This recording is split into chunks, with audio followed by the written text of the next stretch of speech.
Assalamu alaikum. We are discussing this topic polarization. ये topic 2022 में add हुआ था और ये नया टॉपिक है। मैंने आपको जो चैलेंजिंग टॉपिक्स भेजे थे 2D मोमेंटम, किरशॉफ और पोलराइजेशन, तीन ऐसे टॉपिक्स हैं जो हमारे कोर्स में चैलेंजिंग है और इन पर आखिरी ओवर में जरूर काम कर लेना चाहिए।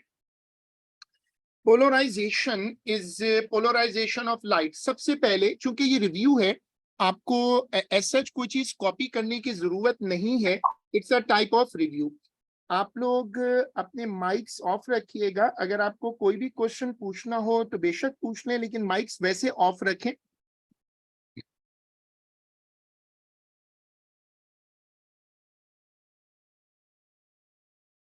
Polarization is a process in which oscillations of a wave are confined to one plane. I hope ये कॉन्सेप्ट सबका बन गया हो कि जो पोलराइजेशन होती है वो होती क्या है कि उसमें पोलराइजेशन में अगर आप यहां देखें तो ऑसिलेशन सारी डायरेक्शंस में, यहां ऑसिलेशन एक प्लेन पर कन्फाइंड है। Polarization of light is a property shown by transverse wave. The light wave is travel only in a single plane. अब देखो ये जो वेव की नेचर है, ये वेव की नेचर है कि वेव सारी डायरेक्शंस में फैलती है, और ये जो है वो क्या है, जिसमें वेव जो है वो एक प्लेन पर एक सिंगल प्लेन पर अपने आप को कन्फाइन करवा ले। अगर वेव अपने आप को एक प्लेन पर सिंगल ऑसिलेशन पे कन्फाइन कर ले तो इसको कहते हैं polarisation of a wave.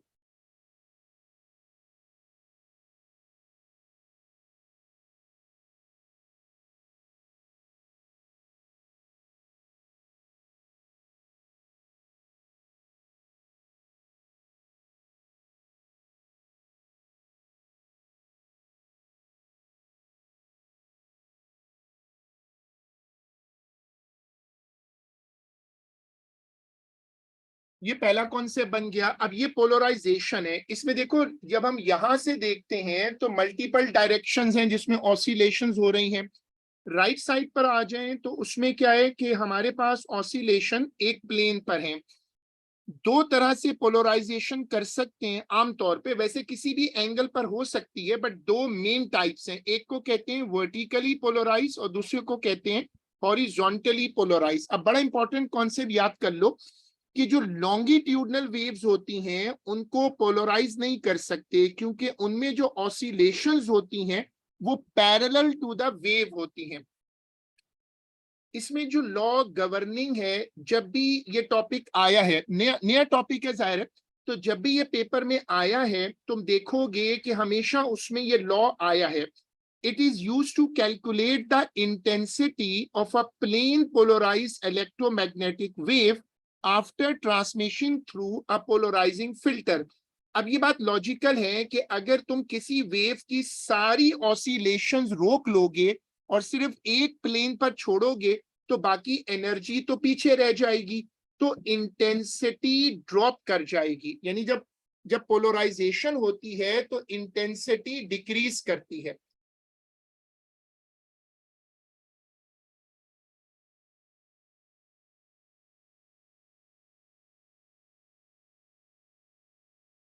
Intensity of plane polarized light that passes through an analyzer varies as the square of the cosine of the angle between the plane. अब देखो यहाँ I is equal to I not cos square theta है। मैंने वैसे तो खैर सब लोग मैथ्स नहीं लेते, बट मैंने आपको कहा था कि ये वैल्यूज अच्छे से याद कर लो और कैलकुलेटर को डिग्री मोड में रखो। ये भी याद रखो कि cos स्क्वायर थीटा का मतलब क्या है। The intensity of unpolarized light is reduced as a result of polarization. अगर अनपोलराइज्ड लाइट की इंटेंसिटी आई नॉट है तो जब वो उससे गुजर जाएगी तो वो इंटेंसिटी इवन हाफ भी हो सकती है, इतना कम हो सकती है। कभी आप लोग ने देखा होगा वो जो सन ग्लासेस की एग्जांपल है वो बड़ी मशहूर है कि जी सन ग्लासेस पोलराइजेशन कर देते हैं, तो वो जाहिर है फिर साथ में इंटेंसिटी भी कम करते हैं। The first filter that the unpolarized light goes through is the polarizer, and the second filter placed after the first one is called as analyzer. जो पहला फिल्टर रखोगे, देखो ये फिल्टर है ना, ये वाला, ये जो है ना फिल्टर है, ये पहला वाला रखेंगे। जब पहला रखेंगे तो उसको फिल्टर कहते हैं, और वो जो फिल्टर है वो पोलराइजर है। जब दूसरा फिल्टर रखेंगे तो वो एनालाइजर है। इफ द एनालाइजर, ये बड़ा इंपॉर्टेंट कॉन्सेप्ट है, has the same orientation, if the analyzer has the same orientation as the polarizer, the light transmitted by the analyzer has the same intensity.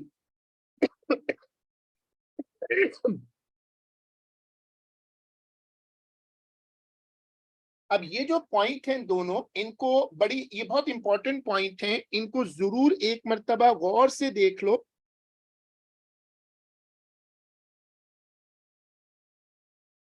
इन दोनों points को एक मर्तबा गौर से जरूर देखें, बिकॉज ये बहुत इंपॉर्टेंट है।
Molasses law states that if the analyzer is rotated by an angle theta with respect to the polarizer, the intensity of the light transmitted by the analyzer is this.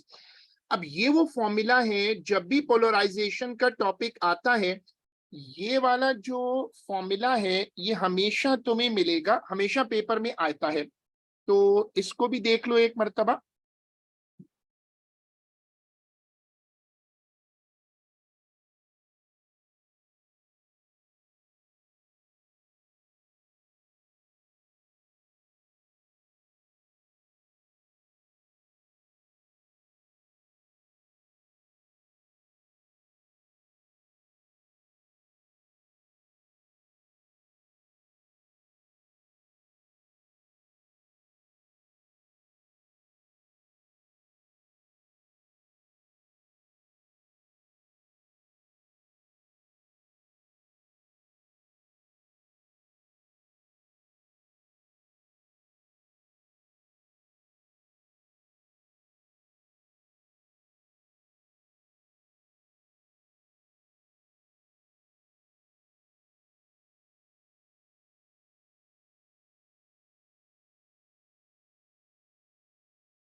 देखो, जब आप intensity की definition call back करो तो याद रखो कि intensity होती क्या है। इंटेंसिटी होती है पावर पर यूनिट एरिया। जितने भी सवाल तुम पास पेपर में, थोड़े से सवाल है, अगर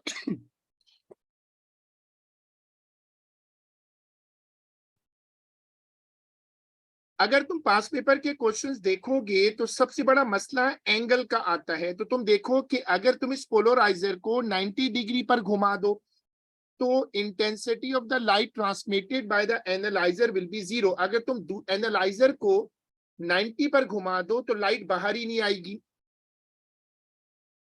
और अगर दोनों की ओरिएंटेशन सेम है तो फिर वो इंटेंसिटी सेम रहेगी। अब polariser will only transmit light that is polarized parallel to its transmission axis। अब तुम इसमें ये वाली स्क्रीन एक मर्तबा देख लो।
Table of transmission depending on polariser orientation, ये टेबल मैंने ग्रुप पे भी डाला है और तुम इसको याद करके जाना। वैसे तो कैलकुलेटर से हो जाता है क्योंकि जो लोग मैथ्स लेते हैं उनको पता है कि cos 0 1 होता है और cos 180 -1 होता है। But it's always better to remember it, क्योंकि यही वो एक कॉन्सेप्ट ऐसा है जो पोलराइजेशन में डिस्टर्ब करता है, चैलेंज करता है।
चलो अब देखो, ये तुम स्केच याद कर लो कि देखो आई नॉट क्या है। जिस इंटेंसिटी से लाइट आएगी वो आई नॉट है, और जो तुम्हें उस पोलराइजर एनालाइजर से गुजरने के बाद होती है वो आई है।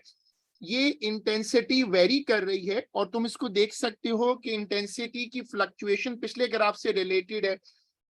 किसी वेव को पोलराइज करने के दो तरीके हैं, एक है पोलराइड इस्तेमाल करो, वो आजकल कैमरों के साथ भी लगता है, और दूसरा है कि रिफ्लेक्शन और रिफ्रैक्शन, इनके जरिए पोलराइजेशन करवाते हैं।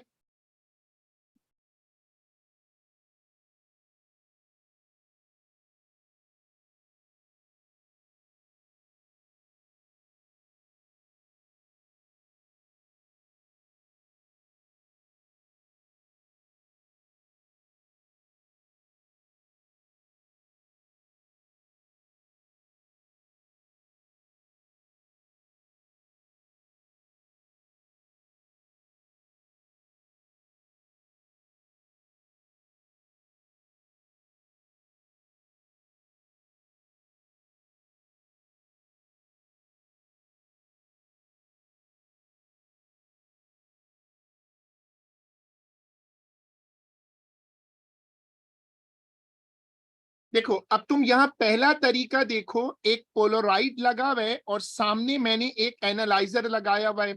अब मेरा कॉन्सेप्ट ये है कि जब इससे वेव गुजरेगी तो पोलराइज हो जाएगी, फिर मैं आगे वाले एनालाइजर को घुमा भी सकता हूं। अब ये तरीका है मेथड नंबर 1। इसमें जब आप पोलराइज कर लेते हैं तो आप उसको एक एंगल पे रखें, जैसे यहां देखें और यहां देखें।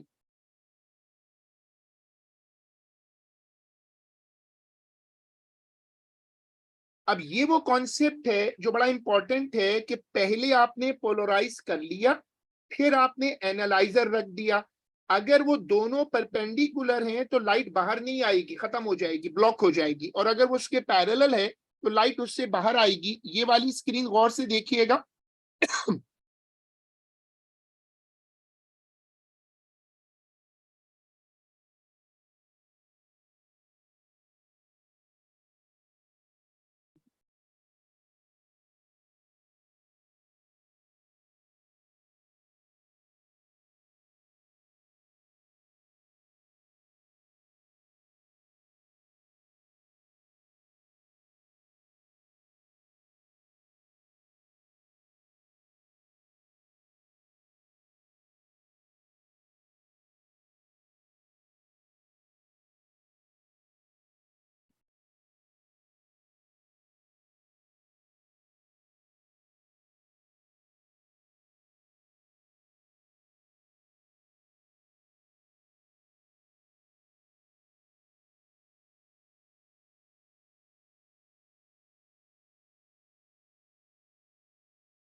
चलें, अब देखो ये तरीका क्या है। जैसे हम लोग सन ग्लासेस पहनते हैं तो लाइट पार्शली रिफ्लेक्ट हो जाती है और पार्शली रिफ्रैक्ट होती है।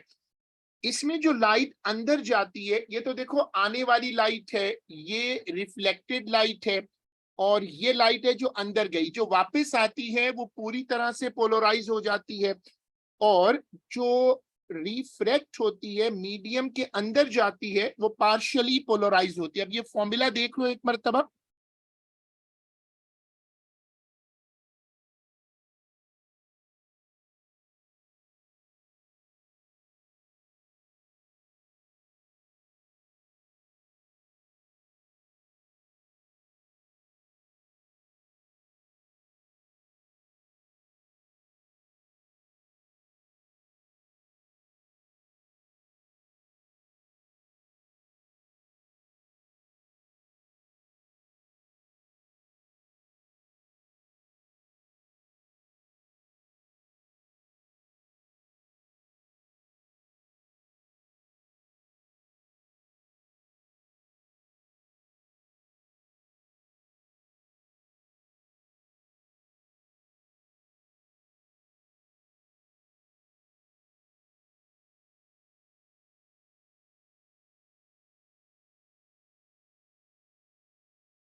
N1 is the refractive index of the initial material and N2 is the refractive index. N1 N2, ये refractive index क्या होता था, हमने इसको पढ़ा था O लेवल में। N होता है refractive index, इसका फॉर्मूला होता है sin I upon sin R।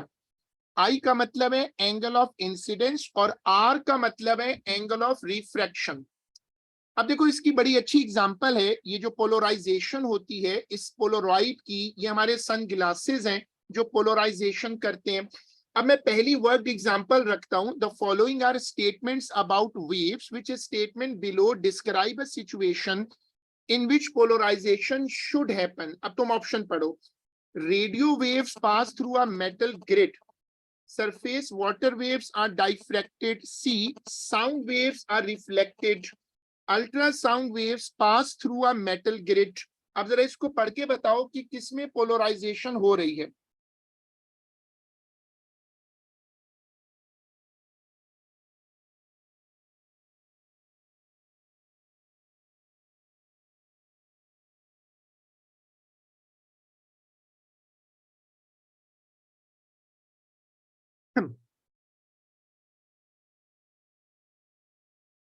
इसका आंसर ए है, बिल्कुल सही है। और रेडियो वेव्स जो होती हैं, polarisation only occur for transverse. ये बड़ा क्रूशियल पॉइंट है कि फिर हमने वाटर वेव्स में ऑप्शन लिया, लेकिन डी हमने नहीं लिया, सी नहीं लिया। साउंड वेव्स तो लॉन्गिट्यूडनल होती हैं, अल्ट्रासाउंड भी लॉन्गिट्यूडनल होती हैं, तो सी और डी तो वैसे ही बाहर हो गए। डाइफ्रैक्शन पोलराइजेशन नहीं करती। Unpolarized light is incident on a polarizer. The light transmitted by the first polarizer is then incident on a second polarizer. ये analyzer होता है ना।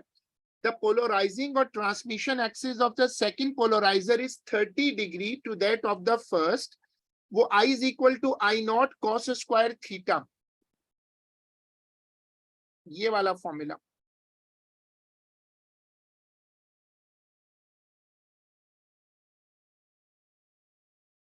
चलो अब देखो, तुम्हें इसको सॉल्व करना है, ट्राई करना है।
देखो अब इसकी वर्किंग गौर से देखो। I is equal to I naught cos square theta।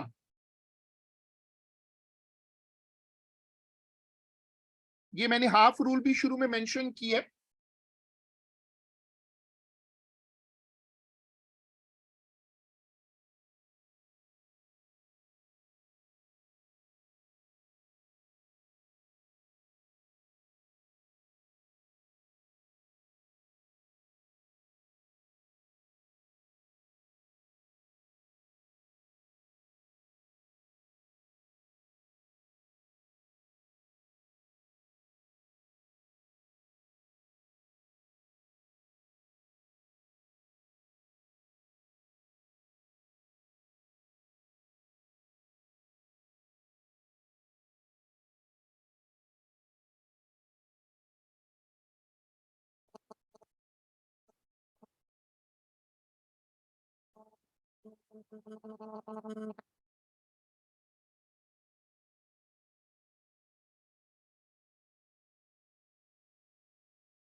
जब आप मोलिसिस लॉ यूज करें तो स्क्वायर करने वाली बात याद रखें। जो अनपोलराइज लाइट होती है वो आधी हो जाती है इंटेंसिटी में जब वो पोलराइजेशन से गुजरती है। ये बेसिकली एग्जामिनर की टिप है। अब हमने इस टॉपिक की रिवीजन कर ली और हम ये कर रहे हैं अब कि हम इसके कुछ क्वेश्चंस देख लेते हैं।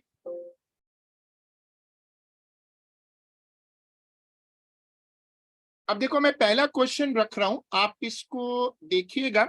जो पहला क्वेश्चन है वो देखिएगा, ये सारे पास पेपर क्वेश्चंस है। a beam of vertically polarized monochromatic light is incident on a polarizing filter. The transmission axis of the filter is initially vertical and the transmitted light beam has the same intensity as the incident light beam. The filter may be rotated about the direction of the light beam to change the angle of the transmission axis to the vertical. State one angle of the transmission axis to the vertical, there is no transmitted. देखो no transmission का मतलब है कि light उससे बाहर ही ना आए, जो मैंने आपको आज समझाया था कि ये वर्टिकल स्टेट में हो जाता है। तो बताओ क्या एंगल होगा इसका जिस पर लाइट अंदर ही रुक जाए?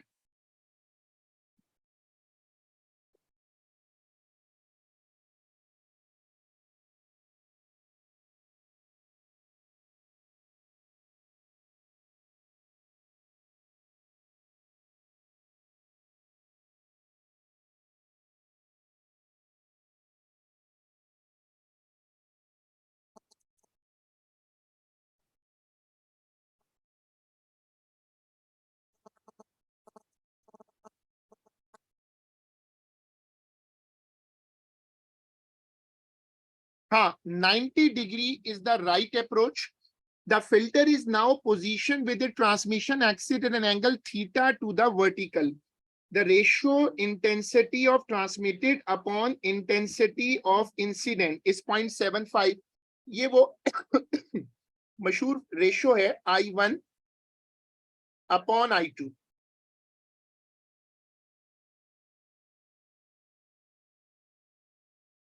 देखो ये वाली ना,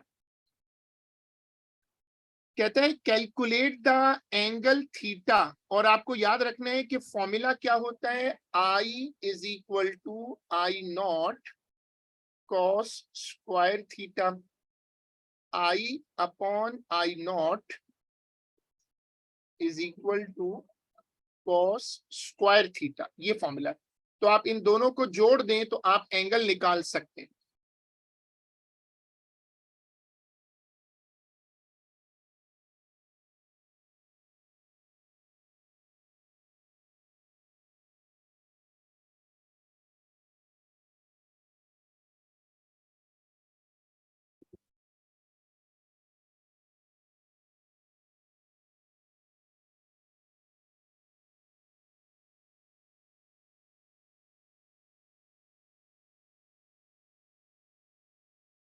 मैं आपको इसकी वर्किंग दिखाता हूं, आप चाहो तो कॉपी कर लो, चाहो तो सिर्फ देख लो, आपकी चॉइस है। हाँ, मैं वो शो कर दिया स्क्रीन पर, मैं ये फाइल भी इंशाल्लाह शेयर कर दूंगा। आप बी पार्ट वन में एग्जामिनर कहता है कि आप थीटा निकालें, एंगल थीटा। अब इसकी वर्किंग देखो, ये सारे लेटेस्ट पेपर है या टॉपिक है ही लेटेस्ट पेपर का।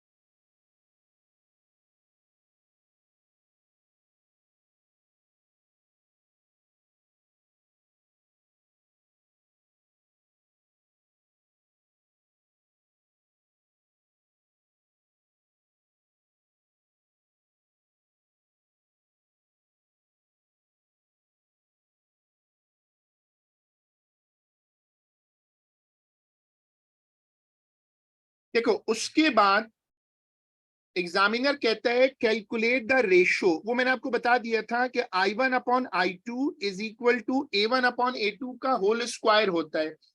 ये फॉर्मूला बहुत फेमस है, हम इसको ओ लेवल सॉरी हम इसको वेव्स के चैप्टर से जानते हैं। आपको याद है कि स्क्वायर हटाने के लिए अंडर रूट लेते हैं, वो 0.75 जो रेशो है वो आपको पहले ही दी हुई है, देखो ये वाली, और उसके बाद आप इसको लगा ले।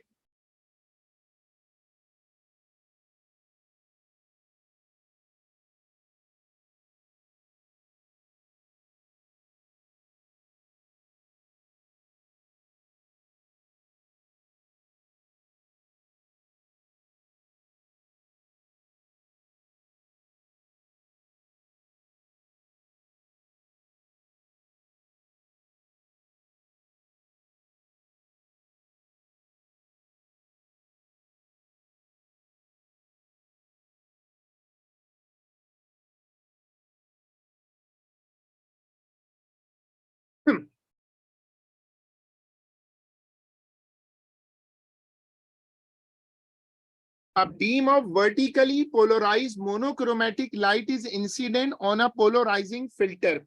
The transmission axis of the filter is initially vertical and the transmitted light beam has the same intensity as the incident light beam. The filter may be rotated about the direction of the light beam. अच्छा sorry वो repeat हो गया question, sorry. A beam of vertically polarized monochromatic light is incident normally on a polarizing filter. The filter is positioned with the transmission axis at an angle of 20 degrees to the vertical. The incident light has intensity I naught and the transmitted light has intensity IT. By considering the ratio IT upon I naught, calculate the ratio. अब देखो वही A1 upon A2 आ गया ना, तो formula तो वही होता है I1 upon I2 वाला. आप उसमें स्क्वायर को उधर ले जाएंगे,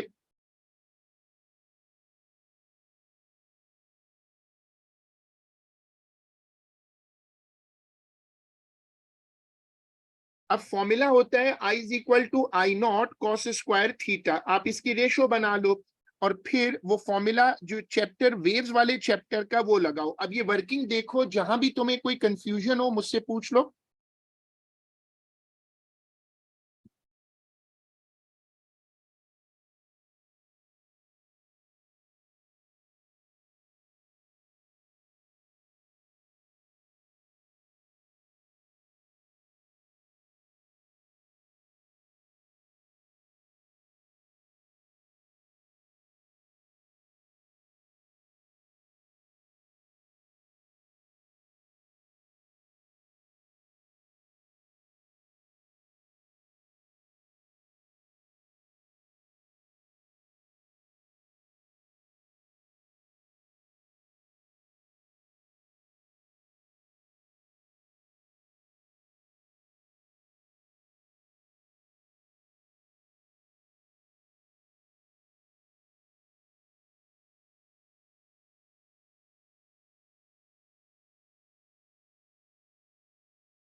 देखो, the filter is now rotated about the direction of the light beam. From its starting position shown, the direction of rotation is such that the angle of the transmission axis to the vertical initially increases. Calculate the minimum angle through which the filter must be rotated and intensity of the transmitted light returns to the value that it had when the filter was at its starting position. नहीं, वो हमारे course में नहीं आ सकते ना, वो तो अलग, अगर आएंगे तो वो अलग अलग सॉल्व होंगे. कंबाइंड सॉल्यूशन उनका नहीं हो सकता. वो ऐसा हो सकता है कि एक के लिए अप्रोच फॉर्मूला एक मर्तबा लगे, दूसरे के लिए दूसरी मर्तबा लगे. अब देखो, तुम इसको 20 डिग्री से घुमाना शुरू करते हो, वापस कब आएगा? जब दोबारा 20 डिग्री होगा. ये वाला पार्ट काफी ट्रिकी था. आप इस क्वेश्चन को गौर से पढ़ो और फिर इसकी वर्किंग देखो. जो लोग मैथ्स ले रहे हो उनको तो फौरन समझ में आ जाएगा.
चलो अब ये वाला क्वेश्चन देखो. A beam of vertically polarised monochromatic light is incident normally on a polarising filter.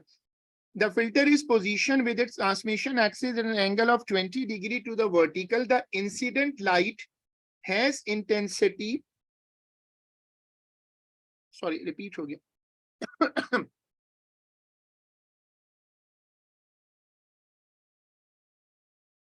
हाँ, अब चलो ये वाला क्वेश्चन देखते हैं. Polarisation is a phenomena associated with light waves but not with sound waves. Polarisation क्या होती है? अगर आप किसी वेव की ऑसिलेशंस को एक एक्सिस पे कन्फाइन कर दें.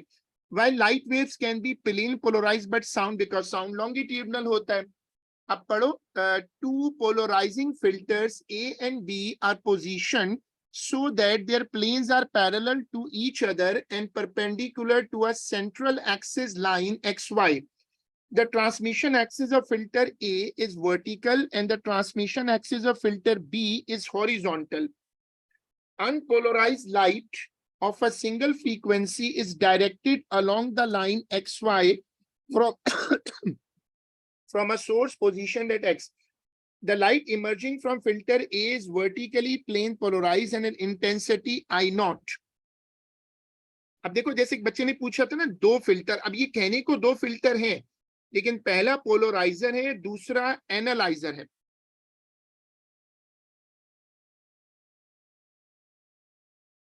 Filter B is rotated from its starting position about the line XY as shown.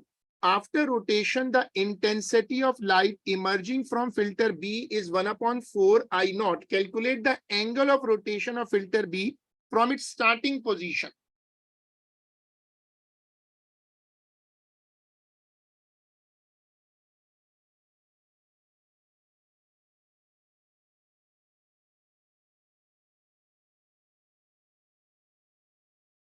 अब तुम्हारे पास ये फॉर्मूला है I is equal to I nought cos square theta. उसमें एग्जामिनर ने बोला है 1/4 आई नॉट. तो 1/4 कर दो रेशो में उसको, मतलब I अपॉन आई नॉट जो है वो 1/4 होगा. स्क्वायर हटाओ, थीटा के लिए कॉस इनवर्स लगाओ, और फिर वो तुम्हें जो लोग मैथ्स लेते हैं उनको पता है कि मल्टीपल आंसर आ सकते हैं. कोई एक आंसर भी लिख दो. एंगल ऑफ रोटेशन मैंने ज्यादा लिखे हैं क्योंकि जब हम स्क्वायर करके जब हम इन्वर्स करते हैं तो मल्टीपल एंगल आ सकते हैं. आपको कोई एक एंगल देना काफी है.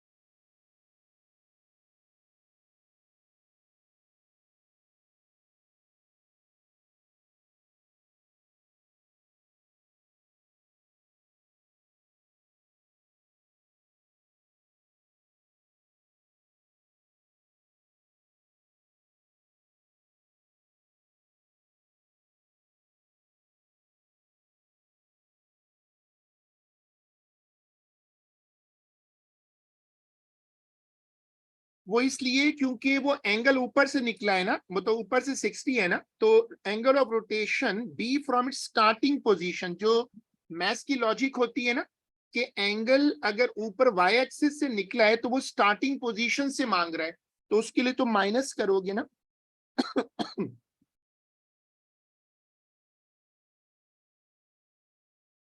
देखो, अगर ये तुम्हारा एक्सिस है ना और तुमने ये एंगल निकाला 60, तो असल में एंगल हो जाएगा 30. ये लॉजिक है. A microwave of intensity I naught and amplitude A naught meets another microwave of the same frequency and of intensity 1/4 I naught, traveling in the opposite direction. Traveling in opposite direction, both microwaves are vertically plane polarized and superposed where they meet. Explain without calculation why these two waves cannot form a stationary wave with zero amplitude at its nodes. अब ये वाला part पढ़ो, C part, और नीचे भी एक part है.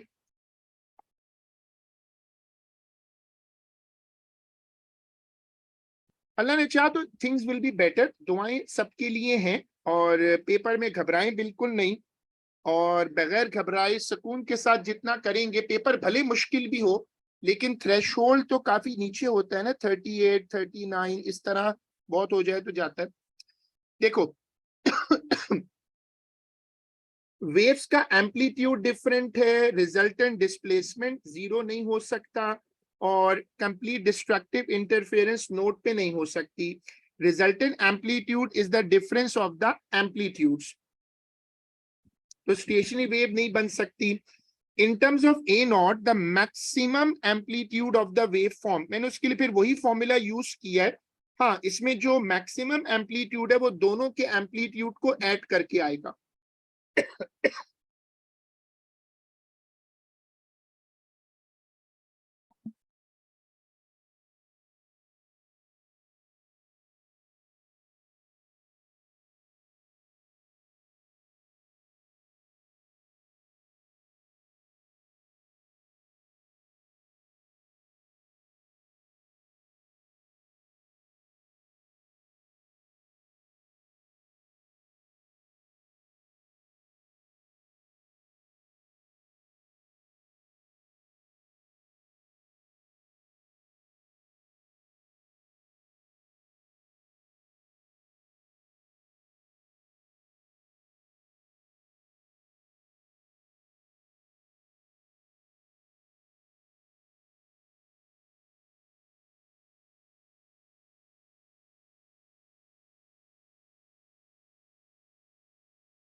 चलें, फिर हम आज का काम यहीं तक रोक लेते हैं, और हम इसको फिर इंशाल्लाह अपनी जो अगली क्लास है उसमें कंटिन्यू करेंगे।